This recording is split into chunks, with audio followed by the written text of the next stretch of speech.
दोस्तों, चाहे कुछ भी हो जाए, भूल कर भी ऐसी 5 महिलाएं नवरात्रि का व्रत कभी न रखें। माता रानी ऐसी महिला से कभी खुश नहीं होती।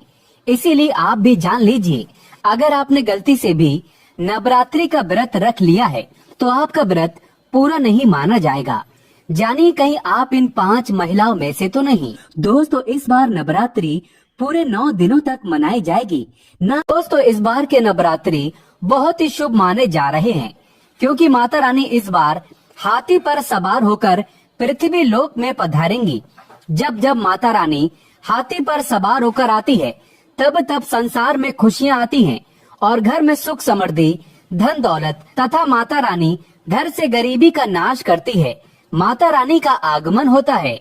लेकिन क्या आप जानते हैं, कुछ ऐसी महिलाएं भी हैं जो इस व्रत को ना रखें तो अच्छा है।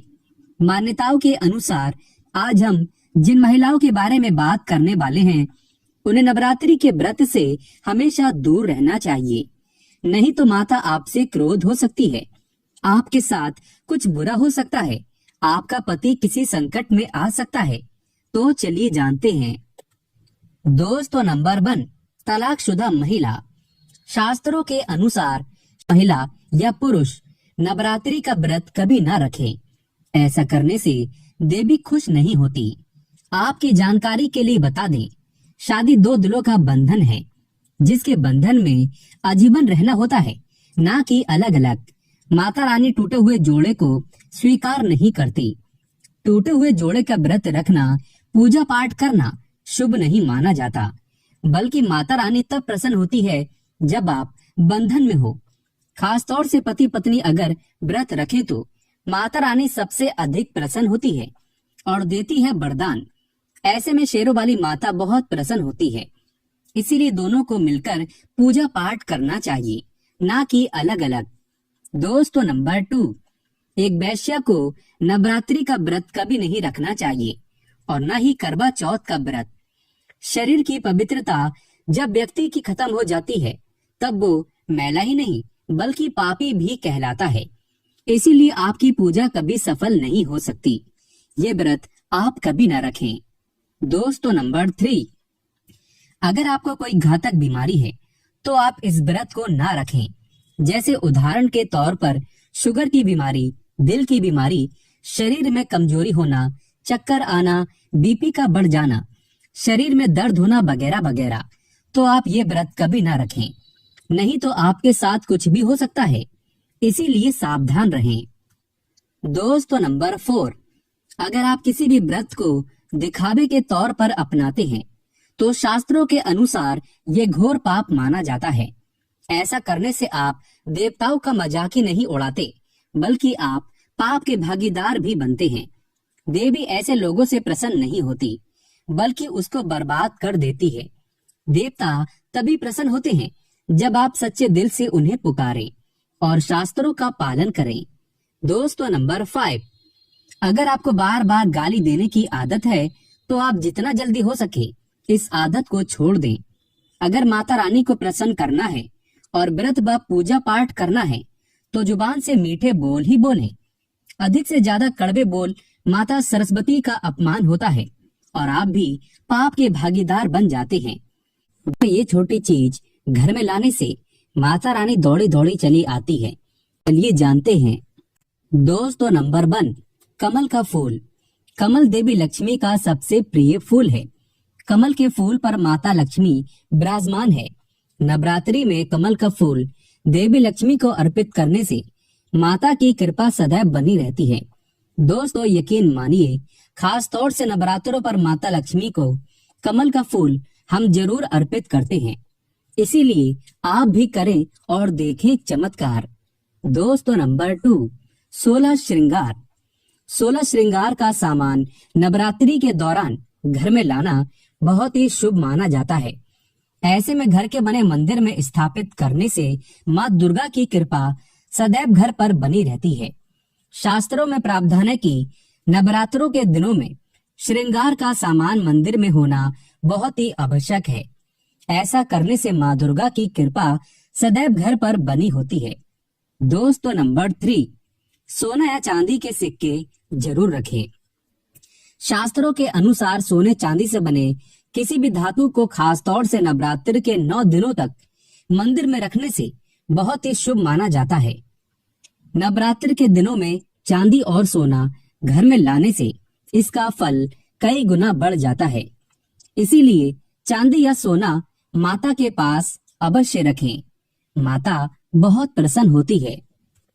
दोस्तों नंबर 4, शंख व गंगा जल। धर्मशास्त्रों के अनुसार नवरात्रों के अवसर पर शंख घर में जरूर लेकर आएं। माना जाता है कि जिस घर के मंदिर में शंख नहीं रखा होता तो वहां पर देवी देवता कभी वास नहीं करते। शंख का बड़ा ही महत्व है। नियमित शंख को बजाने पर कई गुना सकारात्मक ऊर्जा प्राप्त होती है, जो कीटाणुओं व नकारात्मकता को नष्ट करती है। धन की देवी माँ अति प्रसन्न होती है। वहीं धर्मशास्त्रों के अनुसार जिस घर के मंदिर में गंगा जल नहीं होता तो वो घर अपवित्र माना जाता है। गंगा जल मंदिर में अवश्य रखा होना चाहिए और बात जब नवरात्रों की हो तो गंगा जल जरूर होना चाहिए। दोस्तों नंबर 5, मोरपंख। नवरात्रि में माँ सरस्वती का प्रिय मोरपंख घर लाकर मंदिर में रखने से कई सारे फायदे हैं। खास तौर से नवरात्रों के दिनों में मंदिर में मोरपंख जरूर रखें।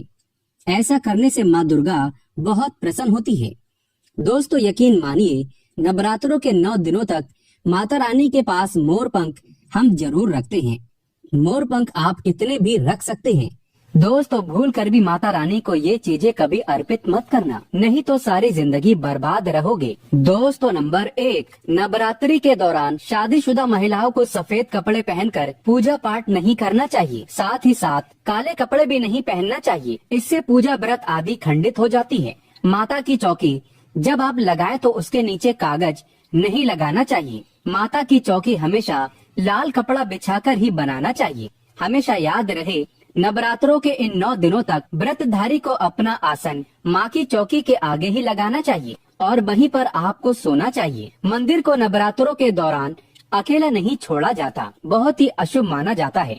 इससे दुर्गा माता नाराज हो जाती है और हमेशा के लिए चली जाती है। दोस्तों नंबर 2, नारियल। हिंदू धर्म में नारियल को समृद्धि, धन, श्रद्धा और सम्मान का सूचक माना जाता है। नारियल को श्री फल भी कहा जाता है। नारियल को सुख समृद्धि में वृद्धि करने वाला माना जाता है। नारियल का हर मांगलिक कार्य में विशेष महत्व होता है। जैसे कि आप सभी जानते हैं कि माता रानी के कई मंदिरों में नारियल से बलि भी दी जाती है और माता रानी के पूजन में नारियल का इस्तेमाल हम सभी करते हैं। खासकर कलश की स्थापना नारियल रखकर ही की जाती है। माता रानी के पूजन में हम नारियल इस्तेमाल करते समय कुछ गलतियां कर बैठते हैं। दोस्तों नारियल कई प्रकार के होते हैं। एक हरा, दूसरा सूखा, जिसके अंदर पानी होता है। जिस नारियल के अंदर पानी होता है, माता रानी के पूजन में सदैव पानी वाला और जटा वाला नारियल ही इस्तेमाल करें। नारियल का पूर्ण होना चाहिए।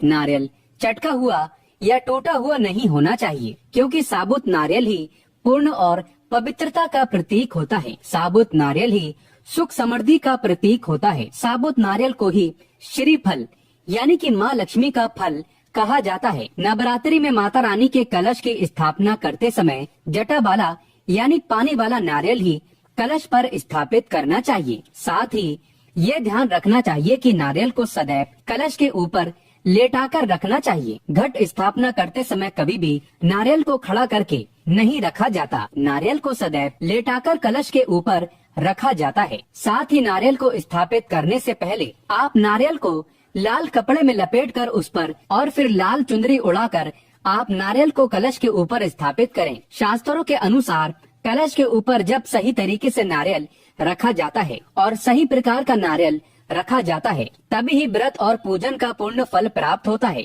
ये भी ध्यान रहे कि महिलाएं माता रानी को नारियल अर्पित तो कर सकती हैं, लेकिन कभी भी माता रानी के सामने नारियल को भूल कर भी न तोड़ें, क्योंकि नारियल बीज रूप होता है और स्त्रियां बीज रूप से ही शिशु को जन्म देती हैं। इसीलिए कभी भी महिलाओं को नारियल नहीं तोड़ना चाहिए। दोस्तों नंबर 3, लौंग। लौंग हम सभी माता रानी के पूजन में इस्तेमाल करते हैं, लेकिन लौंग का इस्तेमाल करते समय एक बहुत बड़ी गलती कर बैठते हैं। हमेशा ध्यान रखना चाहिए कि माता रानी को सदैव फूल वाली लौंग ही अर्पित करना चाहिए। जिस लौंग के ऊपर फूल नहीं होता या फिर जिस लौंग के पीछे लकड़ी की डंडी नहीं होती, उसको आप माता रानी के पूजन में भूल कर भी इस्तेमाल न करें। फूल वाले लौंगों को ही पुण्य माना जाता है और माता रानी के पूजन में कोई भी अपूर्ण वस्तु, कोई भी खराब वस्तु या टूटे हुए अक्षत इस्तेमाल नहीं करना चाहिए। इसीलिए सदैव माता रानी के पूजन में फूल वाले लौंग का ही इस्तेमाल करें। दोस्तों, नंबर 4, तुलसी के पत्ते अर्पित नहीं करने चाहिए।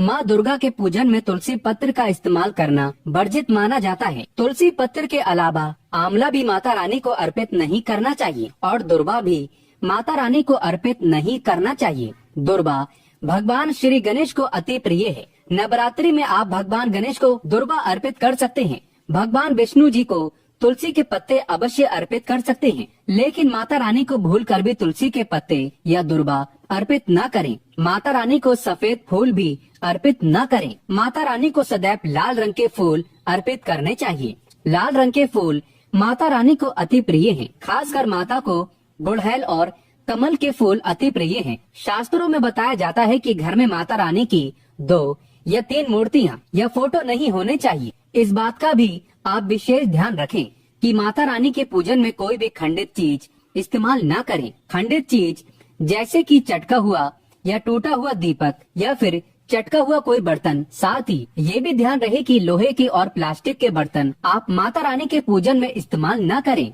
क्योंकि प्लास्टिक के चाइनीज बर्तन हड्डियों के पाउडर से मिलकर बनते हैं। ऐसा न करें। ऐसे बर्तनों को माता रानी के पूजन से सदैव दूर रखें। माता रानी को जो पुष्प अर्पित कर रहे हैं उन्हें सूंघे नहीं। सूंघे हुए फूल या गिरे हुए फूल या फिर मुरझाए हुए फूल माता को अर्पित न करें। दोस्तों, कमेंट बॉक्स में लिखे जय माता दी। जानकारी पसंद आए तो एक लाइक तो बनता